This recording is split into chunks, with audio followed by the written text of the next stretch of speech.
வணக்கம், வந்தனம், நமஸ்கார், ஹாய் செல்லக்குட்டி. நான் உங்கள் மாமா குட்டி.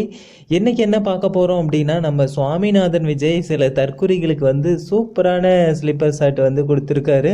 அது என்ன எதுக்கு அப்படின்னு சொல்லி கேட்டிங்க அப்படின்னா, மகாநதி சீரியலில் நம்ம சுவாமி வந்து விஜய் அப்படிங்கிற கேரக்டரில் வந்து நடிச்சிட்ருக்காரு. ஸோ அதோட நாயகி தான் லட்சுமி பிரியா. இவங்க காவேரி கதாபாத்திரத்தில் வந்து விஜய்க்கு ஜோடியாக மகாநதி சீரியலில் நடிச்சிட்டு இருக்கிறது எல்லாருக்குமே தெரிஞ்ச விஷயம்தான். இதில் வந்து பார்த்தீங்க அப்படின்னா, இவங்கள 2 பேரையும் கம்பேர் பண்ணி நிறைய தற்குறி நண்பர்கள் வந்து பார்த்தீங்கன்னா 2 பேரும் லவ் பண்ணுறாங்க, இவங்க மேரேஜ் பண்ணிக்க போகிறாங்க, அப்படியே இவங்க 2 பேரும் தான் வந்து மேரேஜ் பண்ணணும் அப்படின்னு சொல்லிட்டு வீக் ஆஃப் ஃபேன்ஸ் அப்படின்னு சொல்லிட்டு நிறைய அந்த ஃபேன் பேஜே வந்து பார்த்தீங்க அப்படின்னா ஸ்டார்ட் பண்ணியிருக்காங்க. ஸ்டார்ட் பண்ணி நிறைய பேஜ், ஒன்று இல்லை 2 இல்லை, பல வந்து போயிட்டுருக்கு. ஸோ ஃபேன் பேஜ் க்ரியேட் பண்ணதெல்லாம் வந்து யாரும் வந்து தப்பு சொல்ல முடியாது, தப்பு சொல்லவும் அது கூடாது. ஃபேன் பேஜ் வந்து க்ரியேட் பண்ணலாம். ஸோ அதோட நிறுத்திக்கணும் இல்லையா? 2 பேரும் இவங்க வந்து கல்யாணம் பண்ணிக்கணும், இவங்க தான் சூப்பர் ஜோடி, இவங்க தான் கல்யாணம் பண்ணணும் கல்யாணம் பண்ணணும் அப்படின்னு சொல்லிட்டு தொடர்ந்து வந்து பார்த்தீங்க அப்படின்னா காவேரிக்கும் சரி விஜய்க்கும் சரி வந்து மன உளைச்சலை வந்து ஏற்படுத்திட்டு இருக்காங்க. ஸோ இவங்க நினச்சிட்டு இருக்காங்க ஏதோ இவங்க சொன்னால் வந்து அவங்க உடனே மேரேஜ் பண்ணிக்கணும் அப்படின்னு சொல்லிட்டு வந்து பார்த்தீங்க அப்படின்னா இவங்களோட இதை கொண்டுட்டு போய் அவங்க மேலே வந்து திணிக்கிறாங்க. இது வந்து எந்த அளவுக்கு நியாயம் அப்படின்னு சொல்லிட்டு வந்து தெரியல. அவங்க ஒரு சீரியல் வந்து ஆக்ட் பண்ணுறாங்க, அந்த சீரியலில் லவ் சீனும் வரும், ரொமான்ஸ் சீனும் வரும், மேரேஜ் இப்படின்ட்டு எல்லாம் வந்து வரும். அது சீரியல், நாடகத்தை நாடகமாக பார்க்கணும். அப்படின்னு கேட்டால் நீங்கள் வந்து ஆல்ரெடி வந்து சுவாமிநாதன் விஜய் வந்து பிரியங்கா அவங்க கூட வந்து காற்றுக்கெண்ணவேலி கேவியில் வந்து இதோட நல்ல ஒரு பர்ஃபார்மன்ஸ் வந்து கொடுத்துருப்பாங்க. அப்போ அந்த டைமில் அவங்கள வந்து அப்படி தான் சொன்னாங்க. அதுக்கு முன்னாடி தெலுங்கு சீரியலில் வந்து அந்த நடிகை ஒரு இருப்பாங்க இல்லையா, அவங்கள வச்சு வந்து பார்த்திங்க அப்படின்னா பேசுனாங்க. எனக்கு தெரியல சுத்தமாக. இப்போ அடுத்தது வந்து ஆட்டோ விஜய்காரி அந்த சீரியலில் வர்ஷினி கூட நடிக்கிறாரு. அதுக்கப்புறம் வந்து அவங்க கூடயும் சேர்ந்து வாழணும், அவங்களையும் கல்யாணம் பண்ணிக்கணும் அப்படின்னு சொல்லுவீங்களா? இவர் அப்போ எத்தனை சீரியல் வந்து நடிக்கிறாரோ அத்தனை சீரியல் நடிகைகளையும் வந்து மேரேஜ் பண்ணிக்கணுமா?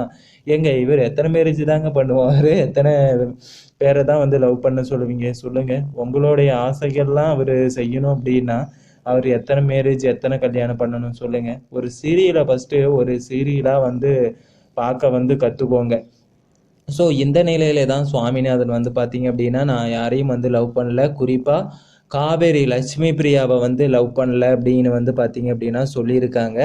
ஸோ இதிலிருந்து சுவாமி விஜய் வந்து காவேரி எல்பியை வந்து லவ் பண்ணல அப்படிங்கிறது வந்து கிளியராக வந்து தெரிஞ்சிருச்சு. ஸோ இதுக்கு மேலேயாச்சும் வந்து இந்த தற்குறி நண்பர்கள்லாம் திருந்தணும். கண்டிப்பாக திருந்த மாட்டாங்க, அது மட்டும் எனக்கு நல்லா தெரியும். என்னதான் சொன்னாலும் யார் என்ன சொன்னாலும் நாய்வாலை நிமித்த முடியாது அப்படின்னு சொல்லுவாங்க இல்லையா? ஸோ இந்த தற்குறி ஃபேன்ஸையும் வந்து பார்த்தீங்க அப்படின்னா திருத்த முடியாது. நாய்வாலை நிமித்த முடியாது, தற்குறி ரசிகர்களை திருத்த முடியாது. இதுதான் வந்து இப்போ நாம் தெரிஞ்சிக்க வேண்டிய ஒரு பொன்மொழி. ஸோ அதனால் ஆல்ரெடி வந்து காவேரியுமே வந்து பார்த்திங்க அப்படின்னா சொல்லியிருந்தாங்க, 1 வீக்காக 2 வீக்ஸு லேட்டராக வந்து அவங்களுமே போஸ்ட்டு போட்டிருந்தாங்க. ஐ எம் சிங்கிள் அப்படின்னு சொல்லி போட்டிருந்தாங்க. நான் சிங்கிளாக இருக்கிறதுக்கு வந்து காரணம் இது தான், நான் ஒரு சூப்பர் உமன் அப்படின்னு சொல்லி வந்து லட்சுமி பிரியாவுமே சொல்லியிருந்தாங்க.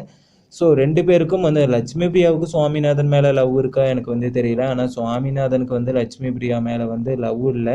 அதனால் தற்குறி அன்பர்கள்லாம் வந்து தயவு செஞ்சு சுவாமி விஜயை வந்து காவேரி எல்பியை தான் கல்யாணம் பண்ணணும் அப்படின்னு சொல்லிட்டு தயவு செஞ்சு அவரை வந்து வற்புறுத்தாதீங்க.